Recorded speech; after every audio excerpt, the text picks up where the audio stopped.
Salut tout le monde, on se retrouve pour le nouveau vlog et cette fois on est directement dans les transports pour Nagano en heure de pointe. Alors celle-là on l'avait pas encore faite et costaud, vraiment costaud, il y a du monde partout.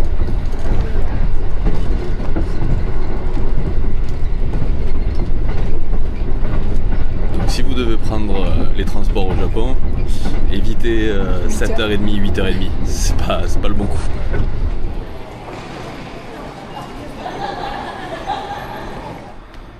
Ouais. Après je sais pas combien de temps de transport aussi ce matin.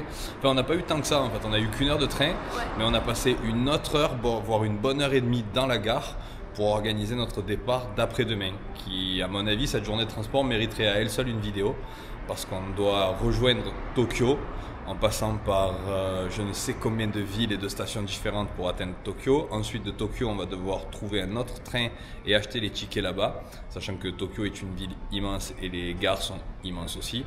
Donc il va falloir trouver le bon train pour ensuite nous rendre vers le mont Fuji. Donc cette journée-là mériterait à elle seule une vidéo, clairement. Et là, on vient d'arriver à l'hôtel, bon classique du Japon, hein, le check-in c'est à 15h. Donc on n'aime pas la rue, on a déposé les sacs, on va faire un petit tour dans la ville, on n'a pas pris toutes les affaires avec nous, d'ailleurs on n'a pas pris les micros, c'est pour ça que je parle bien fort. Ça doit faire plaisir aux Japonais autour de moi. Arigatou gozaimasu. Voilà. Ouais, tu l'as vu. Ah ouais, peut-être celle-là, il faut des foules à filles. Et donc on va se balader un petit peu, on va essayer de trouver un petit temple, un petit parc où se caler, de quoi manger comme d'habitude. Et on vous fera le room tour quand on pourra y accéder nous aussi. Ouais. Voilà. Et là en attendant, pour l'instant ça va, il fait beau, mais il y a quand même des gros nuages qui arrivent, donc j'espère qu'il va continuer à faire beau dans l'après-midi, parce qu'on est un peu à la rue jusqu'à 15h comme on vous disait. Et voilà.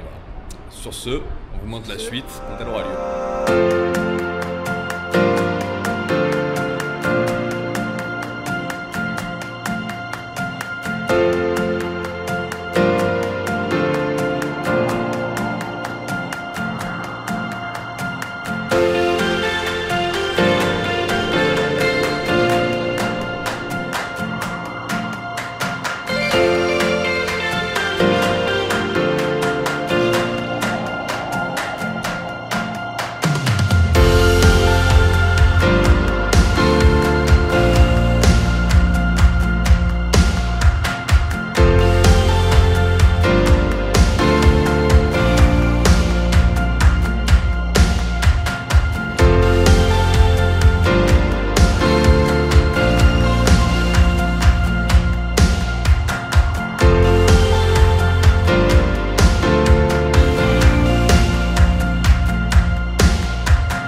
encore? Eh ben, on vient de visiter un magnifique temple, un des plus beaux qu'on ait vu, je pense. Il est tout aussi beau que celui qu'on a vu à Nara.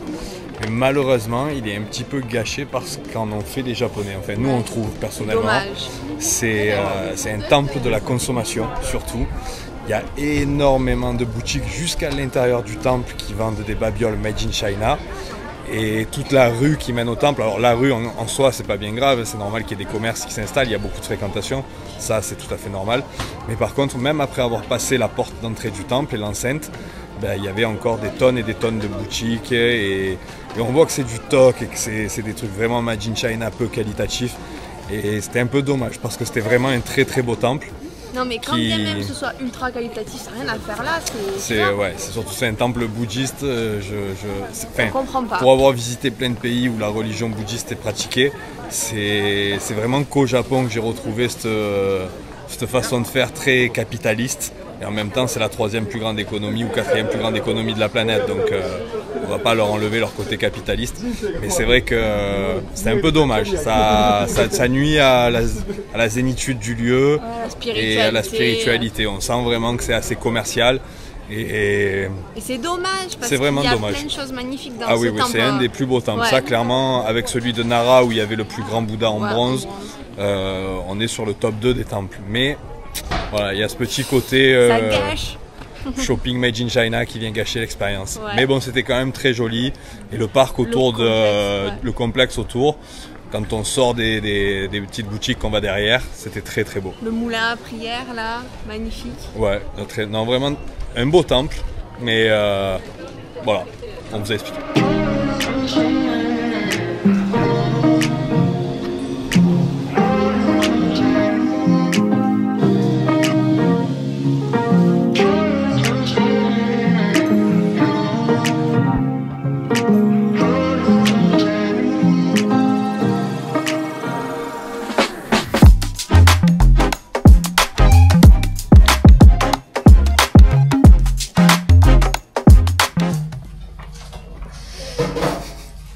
Qu'est-ce que tu fais?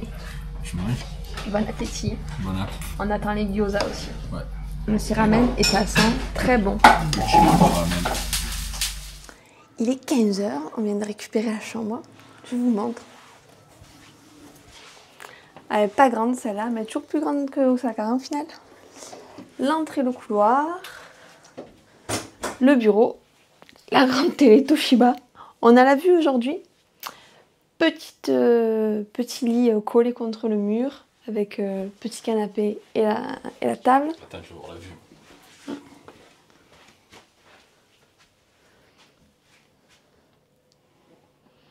Joli quand même. Avec toutes les montagnes oui. dans le fond. Oui. Très joli. Alors attention, c'est Sephora la salle de bain. J'ai jamais vu autant de produits. Ils nous ont tout mis. Il y a des chouchous, des cotons-tiges. Ceux-là, on les connaît pas de produits. Et la baignoire. Voilà, c'est rapido, hein. Ah ouais, c'est tout petit. C'est tout petit. Ce soir, on n'avait pas trop envie de se casser la tête, ni d'aller dîner à 17h30, parce que bon, 17h30, c'est dur quand même. À 22h, on a faim, on n'en peut plus. Donc on a fait du Uber Eats. On s'est fait livrer pizza. Alors, je sais pas à quoi ça ressemble une pizza japonaise. Oui. Eh ben, ça fait plaisir. Et sur ce, on se retrouve demain pour de nouvelles aventures. On se retrouve pour le petit déjeuner. Enfin, on n'y est pas encore. On y va. On monte au 16e étage. Il est immense l'hôtel. En fait, c'est un des anciens hôtels qui avait été construit pour les Jeux Olympiques en 98. Et donc du coup, il y a vraiment beaucoup de chambres. Je crois que c'est le petit déjeuner le plus énervé qu'on ait eu depuis le début du voyage. Et en plus, vu qu'il est au dernier étage d'une grande tour, on a une vue magnifique sur toutes les montagnes des Alpes japonaises derrière. C'est mis dans le paysage, frérot. Allez, c'est parti pour une nouvelle journée. Aujourd'hui, direction la station de bus de Nagano. On va prendre un bus pour aller dans les montagnes et on va voir une colonie de singes qui vit près des onsen naturels dans cette partie-là des montagnes. Donc on a une bonne heure de transport devant nous, mais l'avantage c'est qu'on sait déjà où se situe l'achat des tickets de bus puisqu'on l'avait fait hier en Petite erreur d'ailleurs, parce que du coup c'était des tickets valables uniquement 24 heures, on a dû aller se faire rembourser. Mais au moins là on sait où on va, on perd pas de temps et hop, direction la montagne.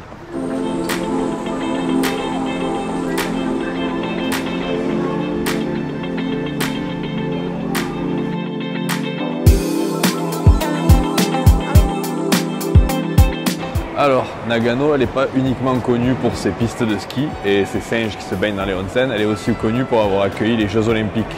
En 1998, c'était les Jeux Olympiques d'hiver. Et eux, contrairement à notre pays, la France, ils n'ont pas humilié 2 milliards de chrétiens. Ils ont fait une cérémonie d'ouverture et de clôture qui était très belle et qui ne méprisait aucune religion et qui ne faisait l'apologie d'aucune forme de sexualité, quelle qu'elle soit.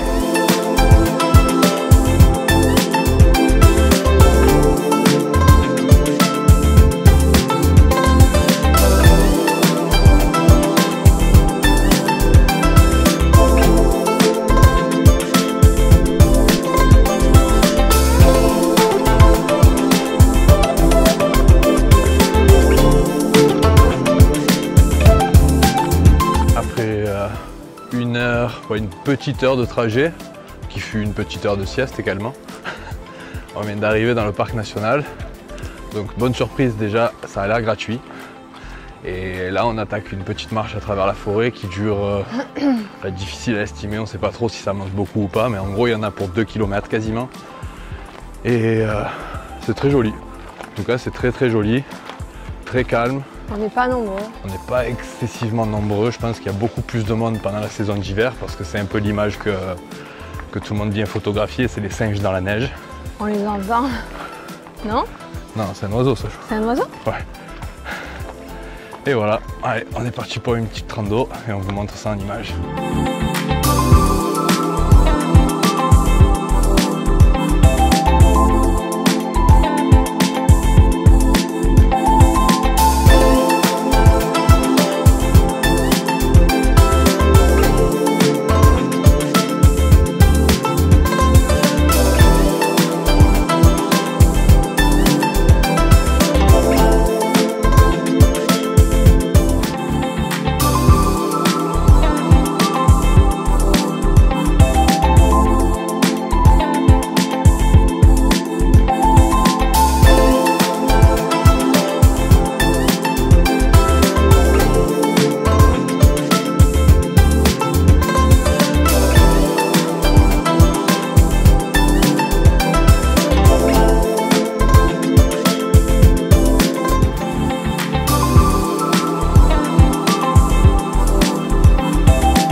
Alors, on est dans la partie du parc qui est payante ce coup-ci. Par contre, si le début du sentier lui était gratuit, là c'était 800 yens pour rentrer par personne.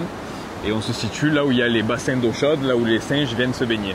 Alors nous, on a eu franchement de la chance parce que quand on est arrivé, il y en avait beaucoup dedans. Et il y en a beaucoup qui sont venus se baigner ensuite. Donc on a pu vous en filmer quelques-uns.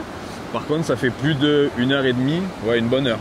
Une heure, ouais. Une bonne grosse heure qu'on est posté juste à côté avec la caméra. Je l'ai accroché ici et qu'on attend que les singes reviennent se baigner. Mais il n'y en a pas.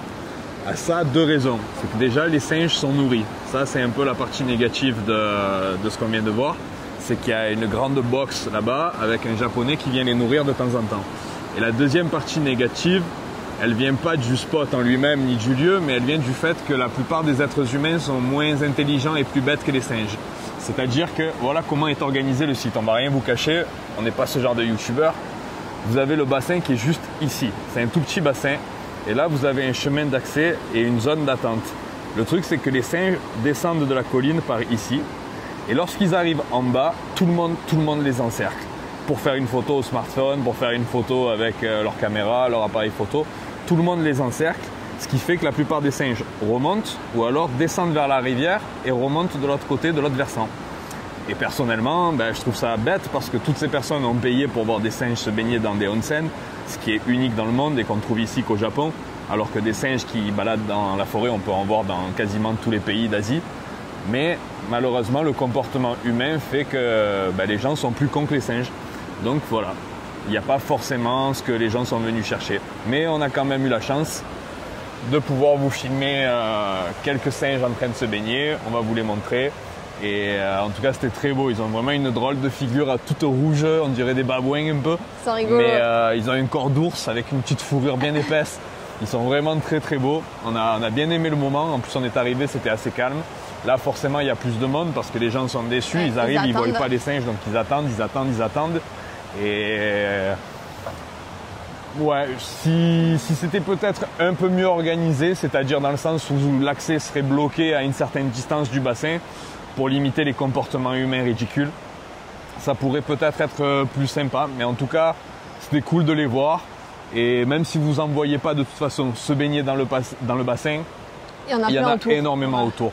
Là, il y en a dans la forêt juste à côté de nous qui escaladent les arbres. Il y en avait sur le chemin, sur les ponts. Non, franchement, c'était sympa. Moi, j'ai bien aimé. Et ça permet de faire une balade dans la nature aussi parce qu'il y a peut-être une quarantaine de minutes de marche pour venir jusqu'ici. Et c'est très agréable. Et le chemin est super praticable. Pas besoin d'avoir un niveau sportif incroyable pour venir. C'était que du plat, sauf le début, un petit montée. Quasiment. Voilà, donc on vous recommande. Mais une fois de plus, soyez intelligents. Montrez... Pas de blanche, ça veut dire, non, pas de blanche, mais montrer que justement, si on est l'espèce la plus civilisée sur Terre, ou du moins si on prétend l'être, à un moment donné, il faut avoir des actes qui correspondent avec ce discours-là. Donc, restez à distance, n'emmerdez pas les singes, n'essayez pas de les toucher. Et lorsqu'ils s'approchent du bassin, laissez-les passer pour y aller. Et vous serez content de les voir dans l'eau et vous aurez la photo que vous êtes venu chercher probablement. Voilà, bon, sur ce, nous, on redescend à la ville et on va aller manger. On vient de se rendre compte qu'ils ont mis une pancarte et il y a écrit No Monkeys Now, donc ils vous disent qu'il n'y a pas de singes à l'instant et ils expliquent que dans tous les cas, il faut payer son entrée, qu'il n'y a pas de remboursement, il n'y a pas de prix moins cher parce qu'il n'y a pas de singes. Du coup, c'est honnête. Mais en tout cas, ouais, c'est très honnête. Il vous suffit de regarder juste la pancarte qui est vraiment à l'entrée et si elle n'est pas là, vous pouvez y aller, vous allez voir des singes. Si elle est là, vous savez que vous risquez de ne voir que les bassins d'eau chaude et le panorama qui est joli en soi. Mais bon, on est là pour les singes. On est là pour les singes.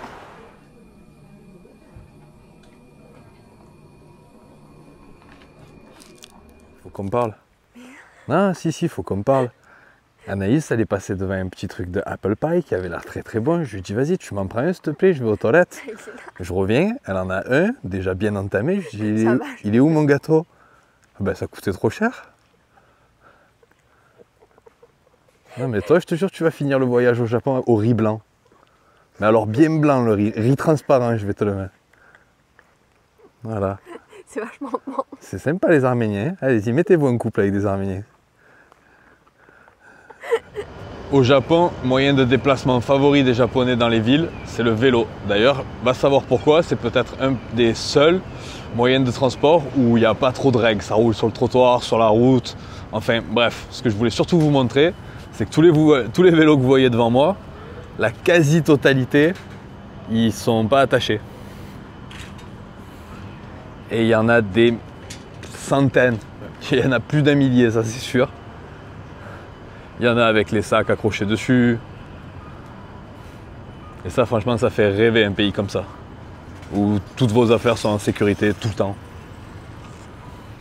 Bon, pour toutes les personnes qui sont venues au Japon et qui n'ont pas eu l'occasion de voir un Japonais sourire dans la rue, je vais vous en montrer deux. Lui, il fait ce qu'il peut, il est au max.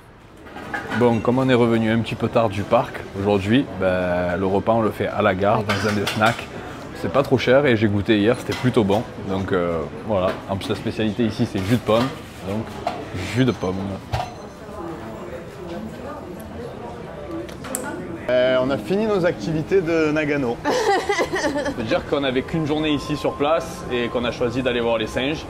Donc là, il est 15 h, c'est un peu trop tard pour aller faire d'autres choses. On va faire un peu un tour dans les magasins de souvenirs style Don Quijote. C'est un grand magasin qui réunit plein de trucs différents à l'intérieur. On va aller voir ça et ensuite il sera temps de conclure cette vidéo. Elle ne sera pas très longue, mais on n'est pas resté très longtemps ici.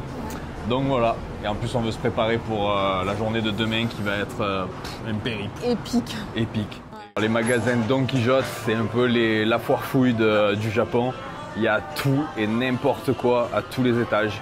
Donc, je vais vous montrer un petit peu les rayons, à quoi ça ressemble. Mais surtout n'importe quoi. Star Wars.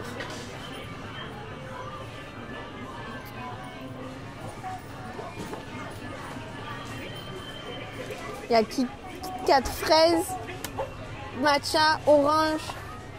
Ah ouais, là il y a plein de Kit Kat différents. Ici à Nagano, la spécialité du Kit Kat, c'est les Kit Kat à la pomme. Si j'en trouve un paquet, je vais les prendre. Là, voilà, c'est l'étage de la bouffe. Je crois que je vais me prendre un paquet à la fraise. Ah bon?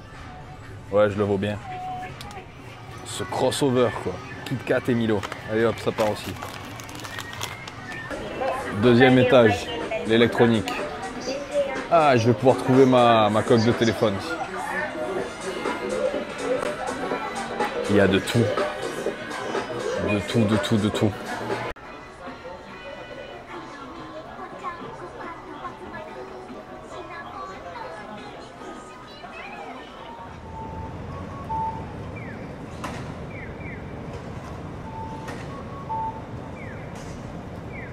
Et là, on vient de rentrer dans un magasin qui s'appelle Art of. C'est un peu l'équivalent des cash converters en France. C'est que de l'occasion et on y trouve vraiment de tout, absolument de tout, mais beaucoup forcément de jeux vidéo et de produits dérivés des mangas. Et ça va plaire à mes deux neveux.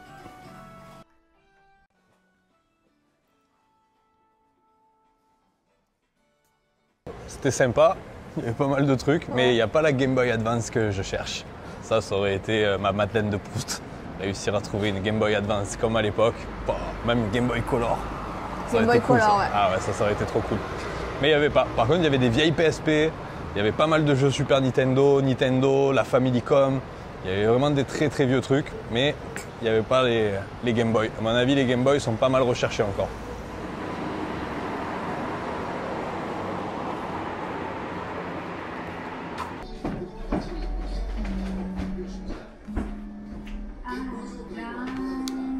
On vient de rentrer à l'hôtel, on a fait tourner un peu l'heure jusqu'à 17 h, on est allé balader, on vous a montré quelques boutiques, on est allé boire un café aussi pour faire passer un petit peu le temps parce que il fait pas très beau. Et il est temps pour nous de conclure cette vidéo en vous disant ce qu'on a pensé de Nagano. Alors pour moi Nagano c'est sympa, mais ça doit être beaucoup plus sympa en hiver. Déjà vous avez énormément de stations de ski et de sports d'hiver tout autour de la ville. Et l'activité qu'on a faite aujourd'hui avec les singes est beaucoup plus sympa également en hiver parce qu'ils recherchent la chaleur, donc ils sont presque toute la journée dans les bassins d'eau chaude, alors que là, à cette période de l'année, ils recherchent plutôt de la nourriture, ils sont plus actifs, ils essayent d'accumuler de la graisse pour résister à l'hiver. Donc je pense que ça doit être beaucoup plus joli et sympathique en hiver. Maintenant, c'est quand même une ville sympa, agréable. Il n'y a pas grand monde, on sent que c'est une ville où la population est assez vieille. Il n'y a pas l'ambiance qu'on a pu voir à Osaka, par exemple, ça c'est sûr. Mais c'était quand même cool de venir. En plus, elle est facilement accessible depuis Tokyo avec le Shinkansen. Donc ça peut valoir le coup de l'inclure dans votre programme au Japon, surtout si vous aimez la randonnée. Et toi, je sais pas, qu'as-tu pensé de... Moi, j'ai trop aimé les petits singes, c'était trop rigolo. Ouais, c'est vrai. Et le temple aussi, il est à voir, malgré tout ce qu'il y a autour qu'on n'a pas trop kiffé. Mais le temple en lui-même était vraiment incroyable. C'est vrai que c'était un très très beau temple, un des plus beaux qu'on ait vu, malgré, comme on vous a dit sur la vidéo, ce côté un peu commercial, exagéré tout autour. Maintenant, le temple en soi est magnifique et ça fait une occupation à faire quand vous êtes ici dans la ville. Donc, en plus, il est facilement accessible à pied depuis le centre-ville. Il y en a pour 10 minutes, 15 minutes max pour y aller. Donc, voilà, Nagano sympa, mais probablement plus sympa en fonction des saisons à laquelle vous venez. Sur ce, on se retrouve au Mont Fuji pour la prochaine vidéo.